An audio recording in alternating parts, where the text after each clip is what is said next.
We met in the Paris metro. Alain Demarque is the CEO of Mauboussin, one of the great names of French jewelry. What's a jeweler from Palace Vendôme doing here in the metro? He's on his way to see his customers. He's considered a rebel in this field, the first to bring luxury jewelry down from a pedestal.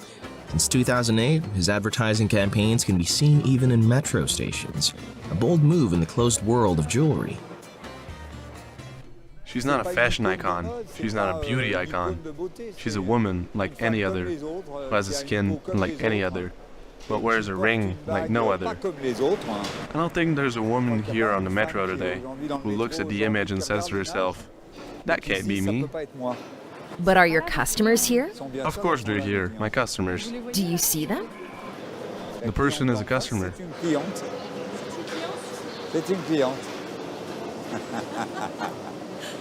As luck would have it, it was a customer. Suiting every pocket, a marketing strategy that's shaking up the highly select place Vendôme. Unique jewels are showcased in this French luxury market, and the prices are so staggering that they are never displayed. Except in this window. Every day, more and more people push open the door of the Enfant Terrible in the square. Could I have the ring? You're too divine. Thank you. And so divine, too? Alain Demarque joined the brand in 2002. Having never worked in jewelry before, this marketing whiz saved the company from bankruptcy. We're looking at a legendary piece here. We've sold over 60,000 pieces to date of this ring, Chance of Love. Is that a lot? Yes, that's a lot. To give you an idea, when I first arrived on Place Vendôme, the company used to sell a total of 3,000 pieces worldwide. The starting price for this engagement ring? 1,320 euros. But the same model also exists for 10 times the price, the difference being the size of the diamond.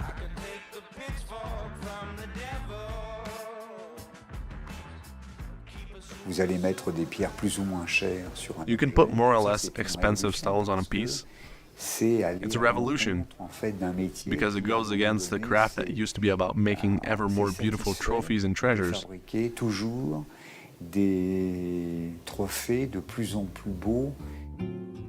In short, democratizing branded jewelry by replacing large stones with tiny brilliants. This is the secret of the brand's success.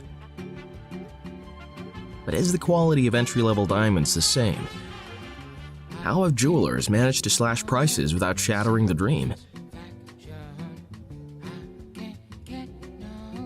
Diamonds, pure carbon crystals that mankind has associated with the idea of eternity and love throughout history. Once a ceremonial object for royals and the most powerful in the world, diamonds are now enjoying a revolution at excessively low prices. How has the most precious gem of all become democratized in just a few years?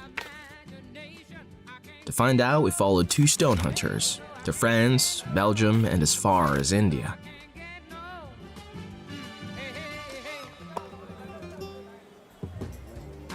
We embarked on a journey along the low-cost diamond route and discovered some of its many facets.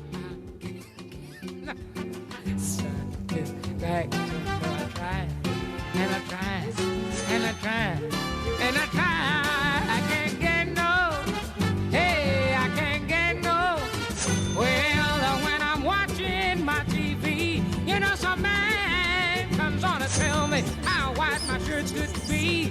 Or when he can't be a man cause he doesn't smoke the same cigarettes as me. I can't get no, hey, you know I can't get no. Hey, hey, I can't get no. Hey, you know I can't get no. These days, you don't have to go to Place Vendôme to buy a diamond. As you push your shopping trolley along, you can always take a quick turn and buy yourself a river of diamonds. Hello, madam. Hello. Do you do the Diamond River? Yes, of course. Go ahead.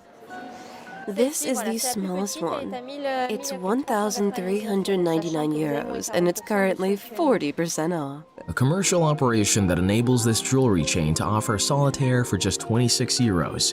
Although at this price, the band is ceramic and the stone is tiny. You have a 0.01 carat diamond. But since there's a diamond, it's still high-end. It's one of our best sellers in the low-cost range. The price is good, so...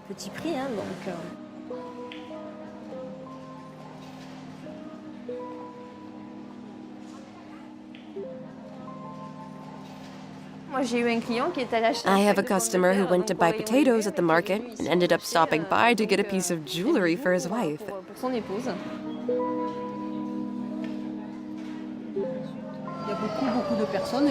A lot of people have a little sparkle around their necks, even young people. It's becoming the little something you just have to have. A little sparkle.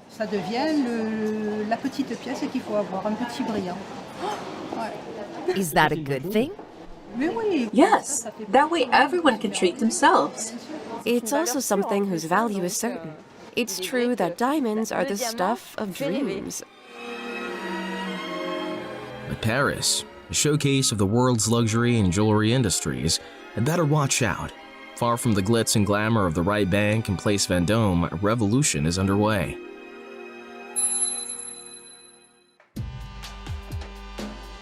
Consumers don't even need to leave the house anymore. Diamonds have entered their living rooms. Ordering one is just a click away. David Sussman is a new generation diamond dealer, one of the first to bet on the internet. It suits me fine. Okay, just make sure to check the certificate. David's family has been dealing diamonds for 6 generations. Nobody around him believed in selling diamonds online. In the 2000s, everyone laughed when I talked about creating an online store. They told me I was bound to hit a wall. Business is hard, so if on top of that you have to invest in a website and internet communication, it's going to be very complicated.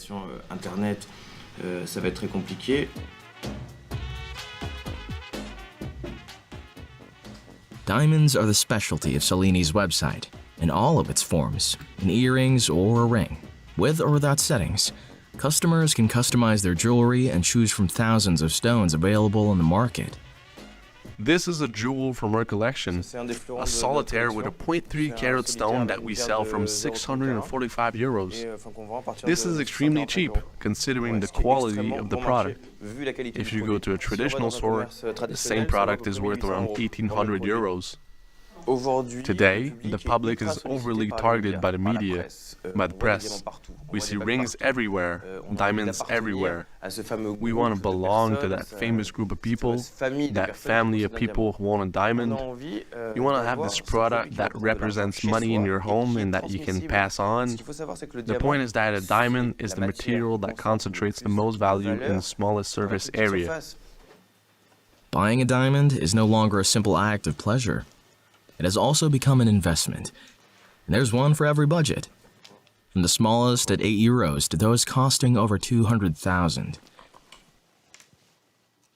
Doesn't selling diamonds online distort their reputation as a luxury item? I don't think so, actually. I think we're changing the way we consume. We're evolving, and above all, I think we have the chance to educate customers and introduce them to this world.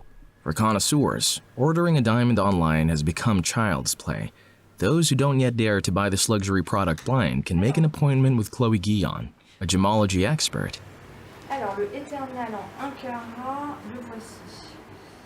To match the price of the jewel to her customer's budget, she plays with the different parameters that determine the diamond's quality. I've got your budget in mind. I'm already trying to imagine what kind of stone you could have. At this price, you're looking at an I-1 quality. Right.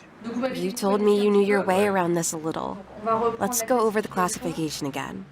Until you see what you've bought, you're still kind of in the dark. Especially because I don't know anything about diamonds. So I don't know. I'm told that SI1 is just a little bit visible. But what does a little bit visible mean, really? a crash course for beginners. The first criterion is the carat, the weight of the stone. It was named after the carob seed. Its extremely stable weight was used in antiquity for gem trading. Second criterion, the diamond color. It is graded from D, transparent, to Z, brown tinted. The most expensive diamonds are colorless. Third criterion, purity. The most beautiful stone has no inclusions, which are those little specks visible with a magnifying glass for the naked eye. And finally, the cut precision. The best known shape is the round, brilliant cut, invented in 1919 by Tolkowski, a gem cutter from Antwerp. Its 57 facets must be symmetrical for the stone to reflect light as well as possible. This is known as the diamond's fire. I'd set myself a budget of between 2,000 and 3,000 euros, so we'll probably go a little over that. Not necessarily. I can offer you product at 3,000 euros in I and SI1. I guarantee you'll love it. I'm sure you'll have stars in your eyes. I'm not so sure. You'll see, you will. And to find the stone that will amaze her customer, Chloe is about to travel far and wide. Chloe, are you planning your trip to India? Okay, you can take 2000s. We're loaded with 25s. You've got 10 carats in stock, and we're out of 30 points. Over 70% of their diamonds are bought in India. And I think you can give them an unbeatable price. We're going to the epicenter of diamond trade, to the closest place a buyer can go from the moment the diamond is already polished. If I do well in Bombay, I should find some nice things in my stock that will inspire my customer.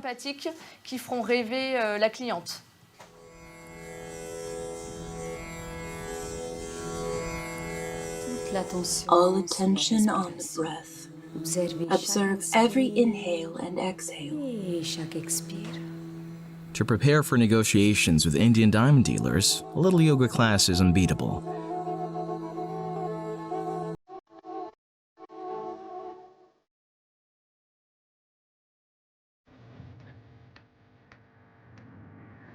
We set off alongside Chloe on the road to cheaper diamonds.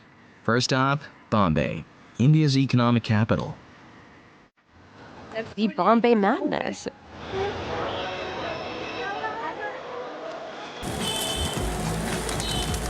Do a lot of Bollywood stars live here?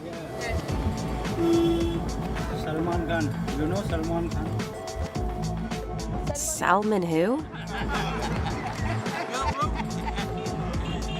It's good to feel this energy, different from Paris. India is absolutely the must-see destination. It's the diamond capital now, and we have to come here. We have to look for them. Okay, let's do this. Chloe begins her treasure hunt here. Tower C. The complex is quite enormous. And it doesn't seem like it's going to be very easy. Welcome to the Bharat Diamond Bourse, the world's largest diamond exchange. This 300,000-meter complex was completed in 2010. More than 30,000 people come to work here every day. It's India's weapon for conquering the international diamond trade.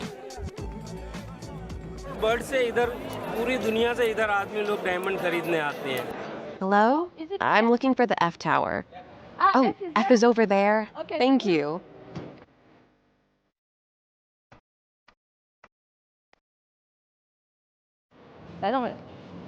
It's what I thought. It's not here.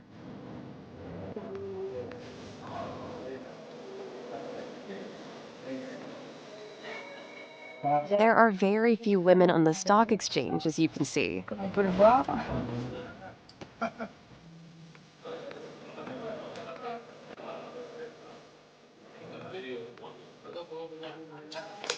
I think it's here. Behind this door, an Indian diamond multinational. Hey Nikunj, how are you? Yes. Okay? Yeah, very good. How's the flight? Good. A little bit long, but it's okay. It's okay. Tired? No, I'm ready to make business.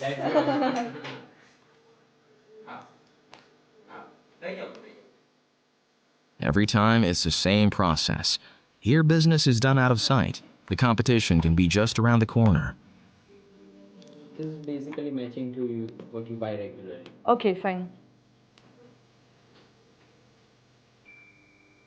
Chloe scrutinizes dozens of lots. One by one, she selects the stones that will be on her customers' rings or earrings, and every detail counts. There should be as little color as possible in a diamond dealer's office. Normally, it's the light from the north at 11 a.m. that allows you to see the stone's true color.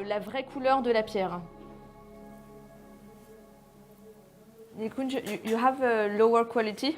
In this? Yes. No, I don't think You don't so. have? Yeah. No. Okay. It's too. It's too high. Yes, it's too high.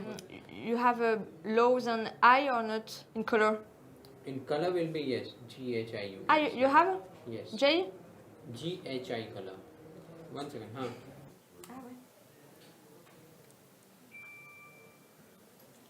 I like this stone. There are inclusions, but they're on the side. And what's more, they're white. I like this stone. The goal is to choose stones with inclusions on the side so we can hide them with claws. Because pure diamonds are rare and expensive. We play with these stones to lower our prices. The secret of low diamond prices, the stone's flaws. 2 of these .30 carat diamonds will be found on earrings sold for €490 on the website. In Bombay, you find everything. If you want small diamond, to 10 carat, 20 carat, everything. If you want, worst diamond in the market, you will find in Bombay. You order something, and if you don't find, you tell me. Sometimes, Chloe also looks for exceptional quality, as with this 5 carat gem. Here, I'm facing something that's sublime. Sublime. We're in a fairy tale with this one. It's fabulous.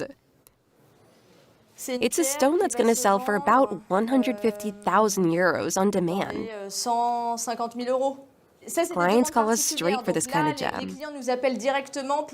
By being here directly on the stock exchange, I'll be able to offer a price half that of Place Vendôme. Je vais pouvoir proposer un prix vraiment 2 fois moins cher que sur la place Vendôme. If here is where we find the best prices, why doesn't Place Vendôme come here? But they do come here. They come too. Ils viennent là aussi. Et c'est juste que bon, Place Vendôme, vous avez In Place Vendôme, the brand plays a role too. qui va jouer, et c'est pour ça que That's why it's a lot more expensive. But they come here too. Viennent dans ces locaux et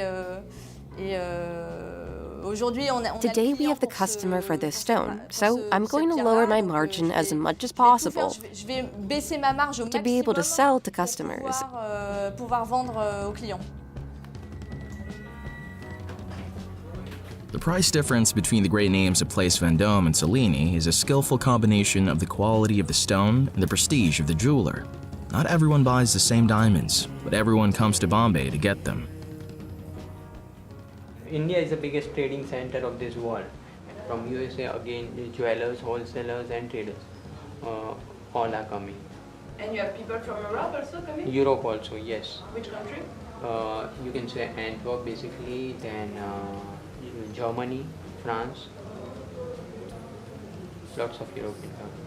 In 2013, India exported 16 billion euros worth of diamonds, enormous amounts of merchandise that drive prices down. Everyone benefits, even the world's most prestigious businesses. Nikunj, can you give me the price? Là, je rentre dans une négociation, donc il faut que je peux pas trop tout montrer. To understand how India acquired its place in the diamond world, we need to go back up the chain of its manufacture and travel back in time. The world's finest diamonds were discovered in India 3,000 years ago. Legend has it, A river receded from the valley, revealing deep pits lined with precious stones.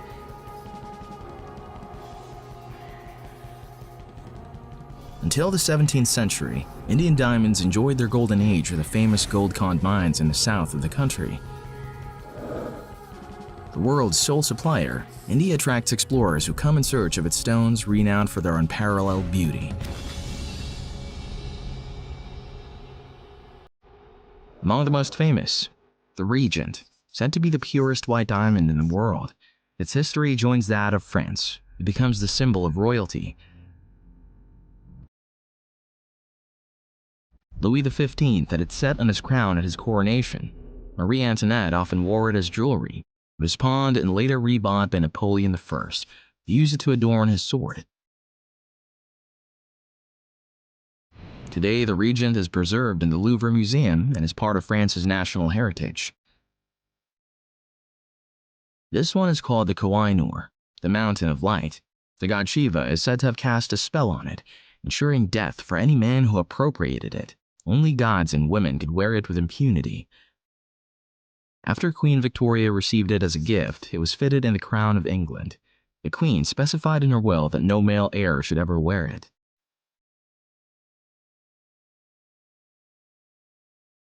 Their history is always eventful, as they have passed from one crowned head to another, disappearing several times throughout the years. These Indian diamonds have become legend. Some ended up in Paris, in the workshops of Mauboussin. In the 1930s, the Maharajas wanted to make fashionable jewelry with our treasure stones. They turned to the greatest jewelers of the day, those of Place Vendôme. Everyone had their own Maharajas. I wouldn't say appointed, but almost.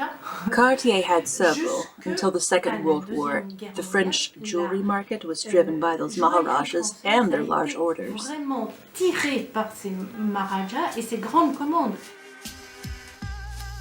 Some houses sent representatives to India to catalog the Maharajas' gemstone collections and create unique jewels. The Maharaja of Indore asked Mauboussin to design a necklace with two pear-shaped diamonds. Exceptional stones, each weighing 46 carats. You may be able to find a 46-carat stone, but to find two of them and be able to cut them similarly, two from a so-called old mine from Golconda, the best quality in the world, that's highly exceptional.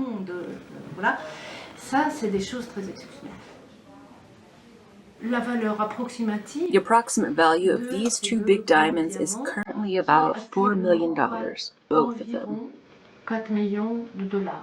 The golden age of Golconda's jewels is far behind us.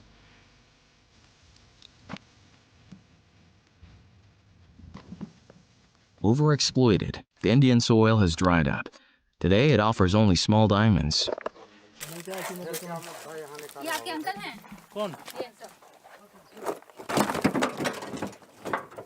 Ritu Raj is the owner of this piece of land. He's convinced he'll find treasure in this pile of rocks, a volcanic rock, kimberlite. ये क्या है कि ऐसा मानना है कि जिस time पे लावा बहा तो इसके बाद जो है कि यहाँ पे मतलब ये स्टॉक हो गया तो वो लावा मतलब जहाँ पे कार्बन जमा हो गया और कार्बन जब हीट होके और हीरा बन गया तो हम लोगों का मानना ये है कि इस पत्थर में हीरा होगा। ये क्या अगर हीरा मिल जाए तो ये भगवान हो गया और नहीं मिल गया तो पत्थर है।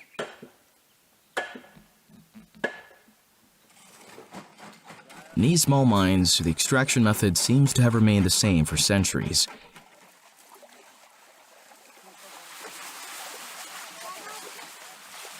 It's always the women who wash the chunks of rock. They're said to steal less than the men.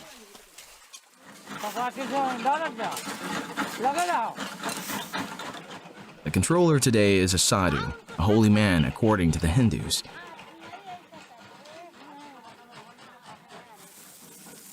With the help of the gods, the sun may make a diamond shine among the gravel.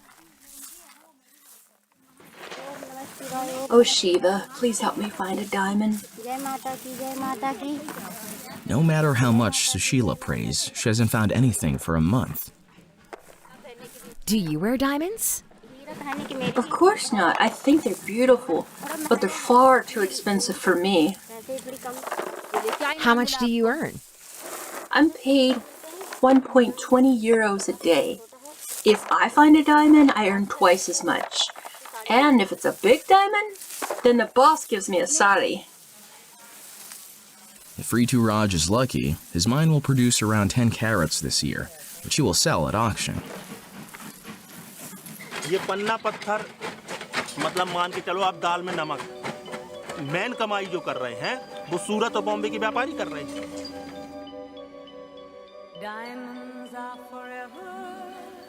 There may still be treasures buried in this land, but the Indians have long since turned their backs on their mining past. They put their faith in a sector with a bright future, diamond cutting. For them, a new golden age has begun.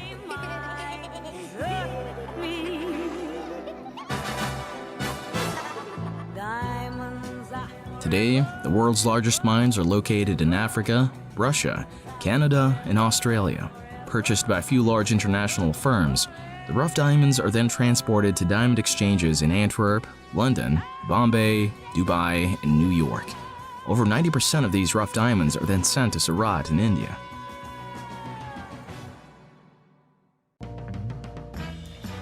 A city of 2.5 million inhabitants, in the space of a few years, it has become the world's diamond cutting center.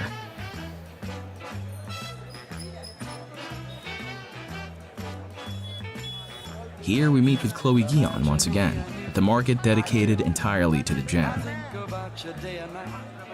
Ah, very small. But rough. All rough diamond. Aren't you afraid of carrying so many diamonds?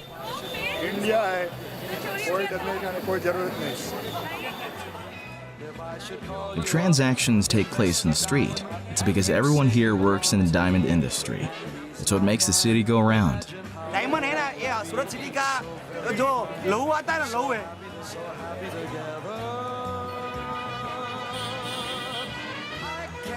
It's Chloe's first time in Surat.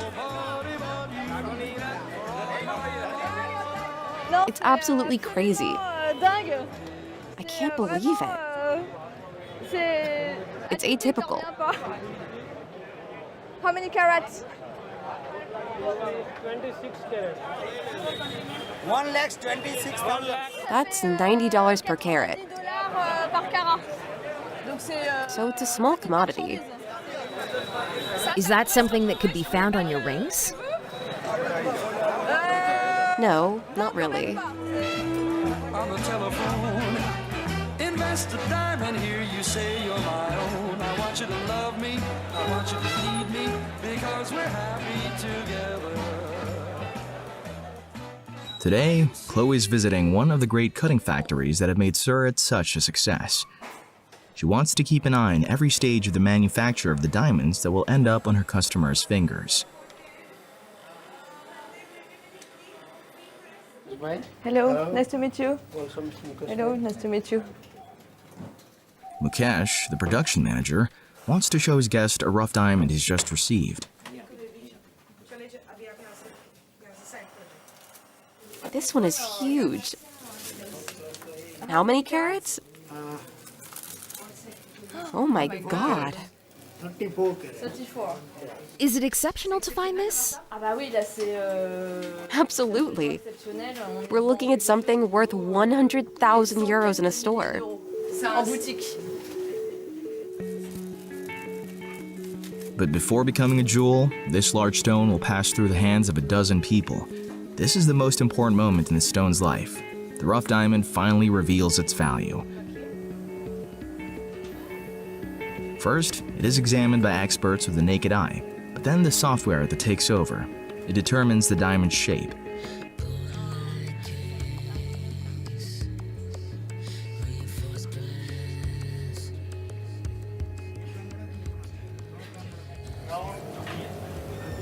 Carat 46. Emerald 9.96 carat. but round is best.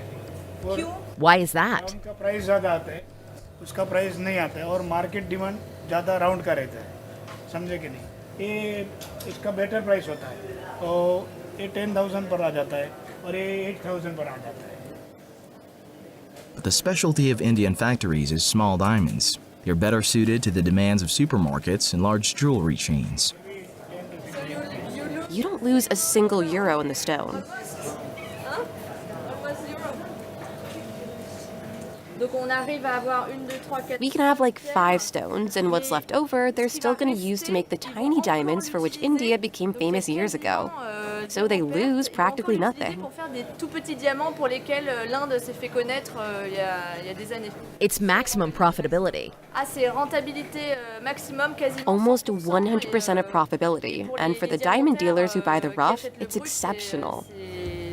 C'est exceptionnel.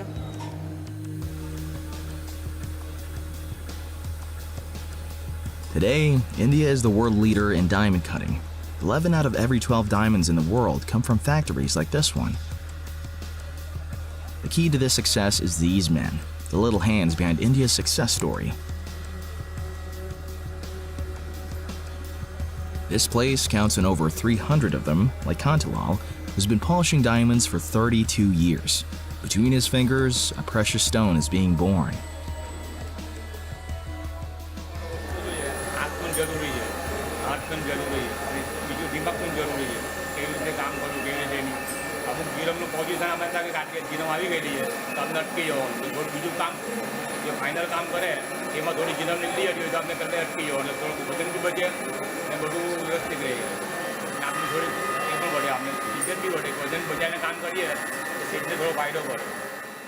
And the boss is never far away.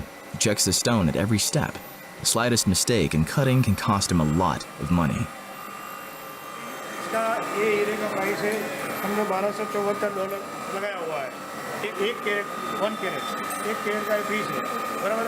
अभी इसको पूरा काम करके है ना, इसकी value मेरे ख्याल से 22% बढ़ जाएगी, 20 से 22%, क्योंकि ऑपरेशन हो जाने के बाद ये हीरा और लाइट देने वाला हो जाए.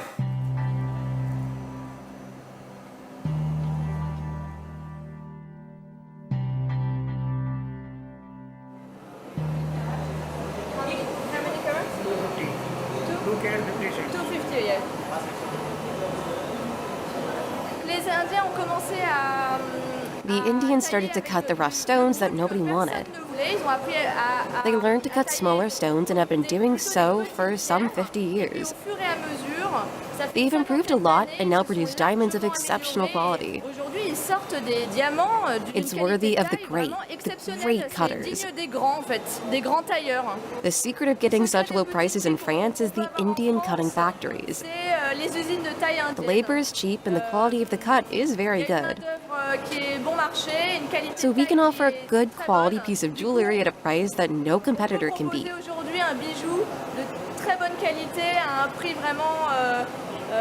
Défiant toute concurrence et bon marché.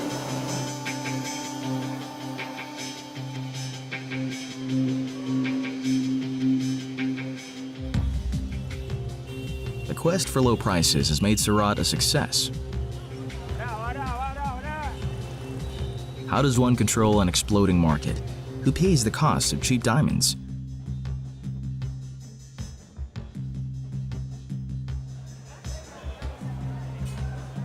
To meet ever tighter deadlines, large factories are turning to subcontractors. The people who work in these workshops are known as brilliant workers. They amount to over $1 million in Surat, more than cheap labor. How much do you earn polishing diamonds? And how much is it now?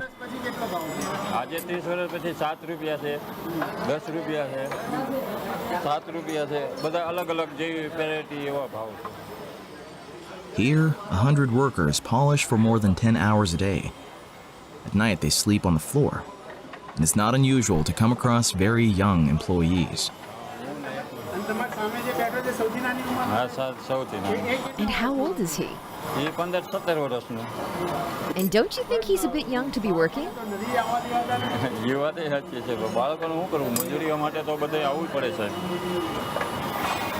How much do you earn here? €4 per diamond. And at the end of the month? €70. How many diamonds do you polish a day? 50, sometimes 70 diamonds a day. Wages that are hard to compete with and subcontractors that don't look too closely. In short, a product outsourced like any other. That's another secret of cheap diamonds. Some will say we know the drill.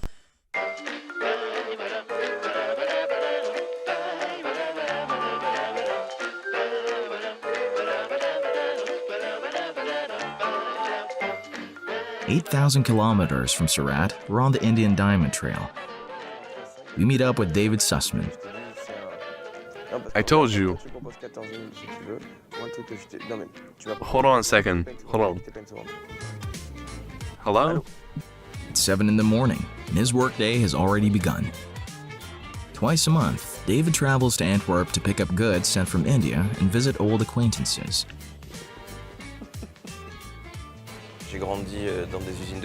I grew up in cutting factories with my granddad, who showed me rough diamonds, how to cut them. My mother was in business with an Indian, so I grew up around their children. We went out together, traveled together. The diamond trade is carried on through generations. You can't improvise into the diamond business. You don't come out of a business school, find investors, and become a diamond dealer. There are a lot of professionals, 10 or so thousand of them. It's like a giant club, more or less closed.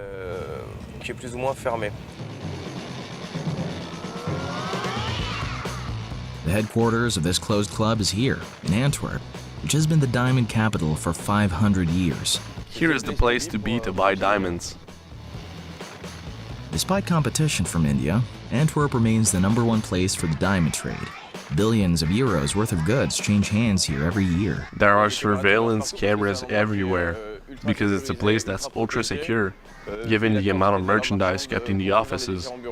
It's very possible that whoever you meet is carrying $100,000 to $200,000 worth of merchandise. For a long time, Orthodox Jews had a monopoly in the trade, but they've been overtaken by another community. The Indians are now the new masters of Antwerp's capital. David has an appointment with one of them, a childhood friend. Because she is pregnant and she really cannot do much. Mish Hein runs the Belgian subsidiary of an Indian diamond multinational. I'm showing you a picture of my baby. Look. Little Sussman. It's like family. We have been around the world together when we were younger. We spent a lot of time together. The older generations know each other. It's Amish's uncle who worked with my mother and who introduced me to Amish. They kind of told us, go play with the diamonds. As we're a sandbox. We're still close. So much so that we founded our own company and we were to assert ourselves as men and businessmen like we have always dreamed. It's a superb stone. What do you want more? Let me double check.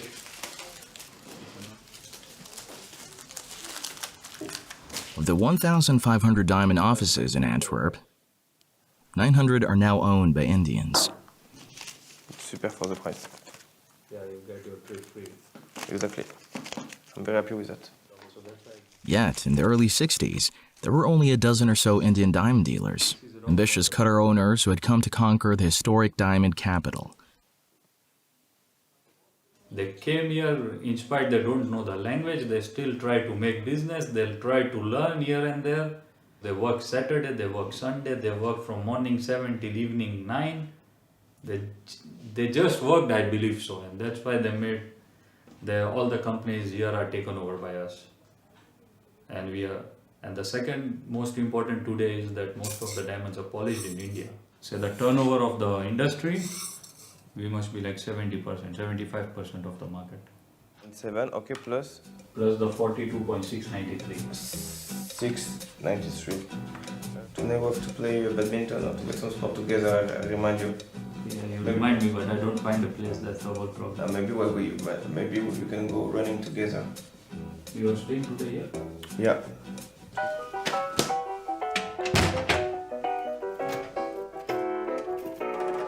For businessmen like Immerse, a stroll through the Diamond District is an opportunity to network. The Indian diaspora is very well integrated. Hello, bonjour. Bonjour. You see the guy who is standing? Who is this? Ready? He is a president from the king. Here we meet all the decision makers in the diamond world, even heads of state like the president of Sierra Leone, who was visiting that day. Ils sont là pour essayer de négocier des contrats d'importation de diamants bruts, certainement. The government made the policies that the rough can come in Antwerp easier than anywhere in the world. They have more legislations around the world, but Belgium, it's more a free place. So it's like a free trade port for rough. And that's why from everywhere, from Africa, Russia, Canada, the rough is coming to Antwerp. It's Mr. Jain. What are Indians like in business? Dur. Dur. Quand nous on négocie à 50 ou à 100 dollars près, et dans leurs marchandises, qui sont des marchandises d'une autre valeur, ils peuvent discuter chaque dollar. Parce qu'en Inde, avec 10 dollars, on peut peut-être vivre un jour, ici avec 10 dollars, on peut rien faire. And how are the Indians integrated here, Amish? For Indian people, it feels like home. It's no more, it's a foreign place, I believe. So. C'est vraiment les Nations Unies, chacun respecte les religions des autres, chacun respecte vraiment, on va les mariages l'un de l'autre, on travaille ensemble. Other sectors could really learn from this, all over the world, in terms of living together among all sorts of people from different origins. And you, Amish, do you ever go to Jewish weddings in Antwerp? Not really, but if somebody invites, why not? Yes. Businessmen in Antwerp don't complain about Indian domination. Business has never been better. I think that's enough of important people you met, huh? Yeah? No? In 1 minute. Huh? In 2 minutes, hello. Yeah. But if you meet everybody, the whole day goes there, huh? I know. But there are those left behind, the victims of this revolution in progress. Cutters are closing their workshops one after the other. 10 years ago, there were 15,000. Today, there are only 600. We meet up with Jacques Wise, who continues to cut the finest diamonds in Antwerp. Take a look at this stone and tell me what you think.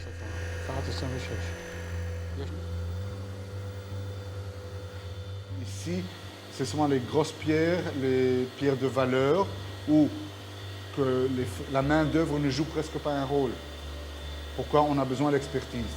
Tandis que en Asie, n'importe où, ce sont même des enfants qui le font, ou des gens qui sont à 5 autour d'une moule, et ils sont payés un bol de riz. On peut pas concurrencer avec ça.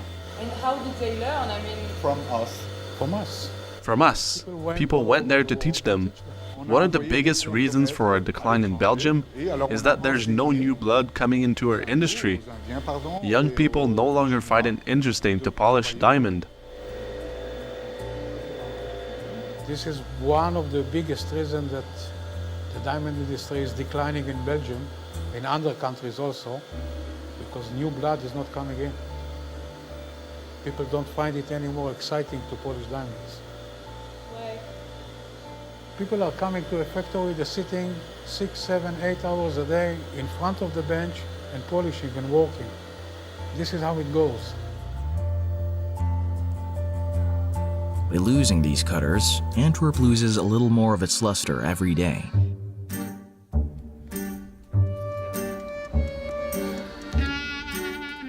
The winners in this battle for profit? David and his low prices, and Indian businessmen like Amish.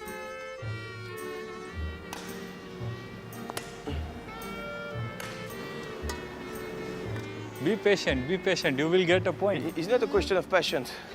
It's question of techniques, I think.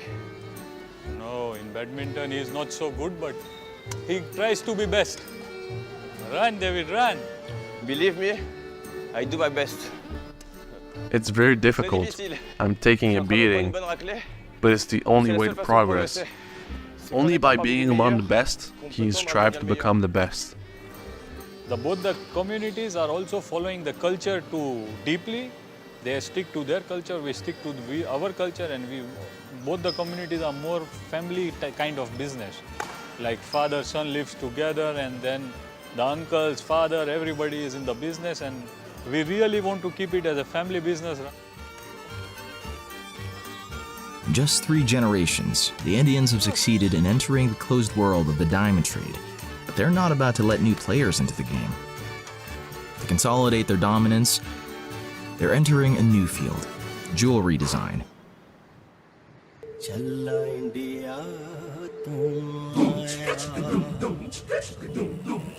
Back to Bombay.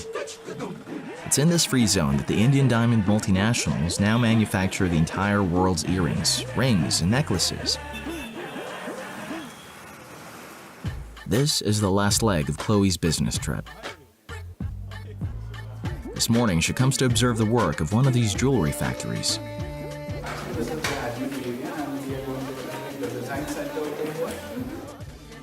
She would like to have a range of low-cost wedding rings produced here. In these cutting-edge workshops, an army of designers create the jewelry that Europe, the Middle East, and the United States would be wearing tomorrow. Do you send the CAD to the customer?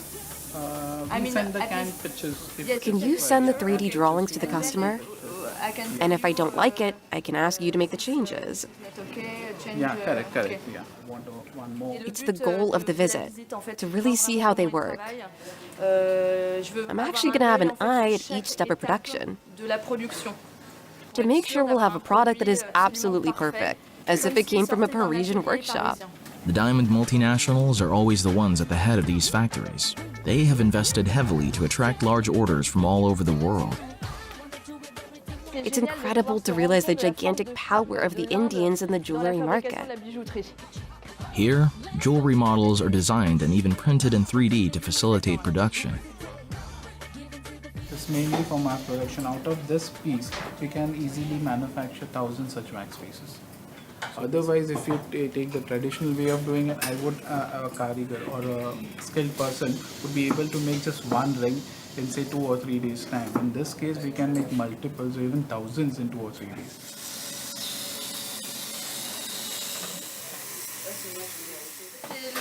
It's the kind of typical product you find in big stores or supermarkets in France. They make them in this kind of factory.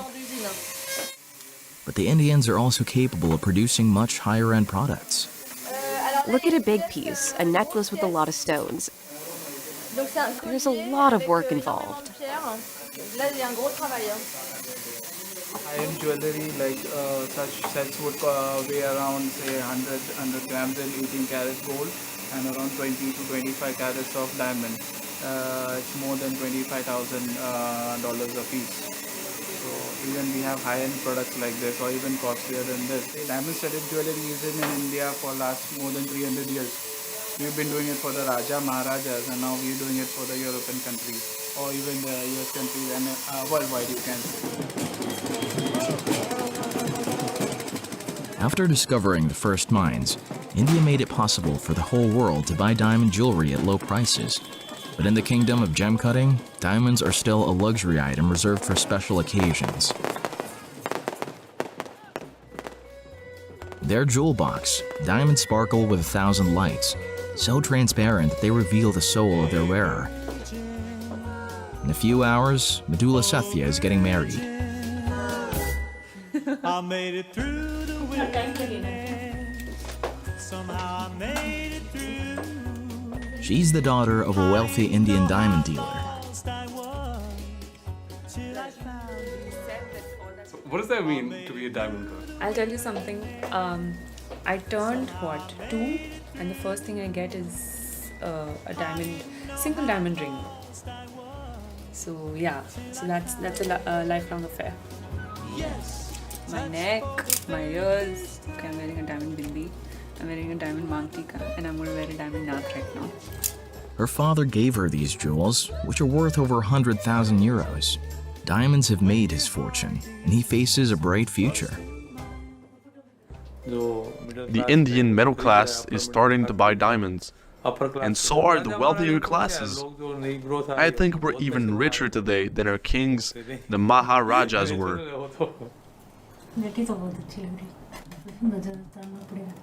वास्तव में तो proud moment है ही मेरे लिए उसके लिए एक नई जिंदगी की शुरुआत कर रही हूँ.